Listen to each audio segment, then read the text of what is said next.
Now in the last Bible study, we looked at John chapter 9 from verse 9 to verse 31. But now we're going to look at 32 and I read. Nobody has ever heard of the opening of the eyes of a man born blind. 33. If this man were not from God, he could do nothing. 34. To this they replied, you were steeped in sin at birth. How dare you lecture us? And they threw him out. You see how evil these people were. So they're not happy that he's well. Instead, they call him and they judge him by saying, well, you have been born blind, you deserve it because you were born in sin.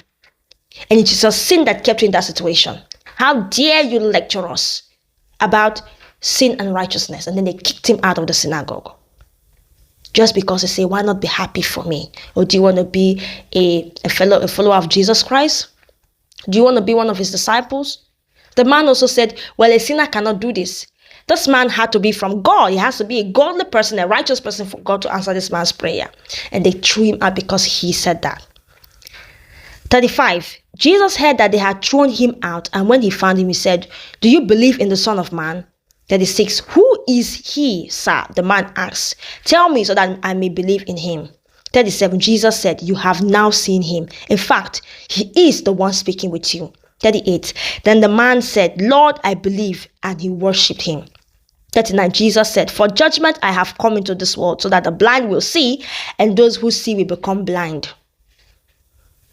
So when the formerly blind man was kicked out of the synagogue, he was on the street sitting down, probably pondering on his life. Then Jesus walked up to him and said, do you believe in the Son of Man? And he was so eager. He was like, oh, who is this person? Note, he showed faith, excitement. And so when Jesus told him, I am the Son of Man, he fell down and he worshipped Jesus Christ. And then Jesus said to him, say, for the judgment I have come is to make the blind see again, and to the ones that see blind.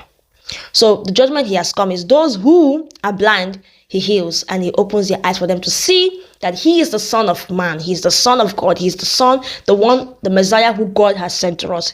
And those who see but do not believe, he's going to shut their eyes, just like the Pharisees. 40. Some Pharisees who were with him heard him say this and asked, what? Are we blind too? 41. Jesus said, if you were blind, you would not be guilty of sin. But now that you claim you can see, your guilt remains. Oh, I love this. I love the comeback. I love the way Jesus Christ put them in their place. He said, if you were blind, you would not be guilty of sin. Okay, but now that you claim you can see, your guilt remains. So what was this blindness Jesus Christ was talking about? The eyes of understanding. A man who is a sinner is blind. Not just physically blind, but spiritually blind. His eyes of understanding has been covered. So Jesus Christ said, if you were blind, your eyes of understanding, if you agree that your eyes of understanding was covered and you were blind, you would have not been guilty of sin. But since you claim that your eyes of understanding are open, you are guilty of the sin. Let us not be like the Pharisees, but let us be like the blind man who Jesus Christ healed, who when he heard the introduction that Christ made, he fell on his feet and he worshipped. Amen.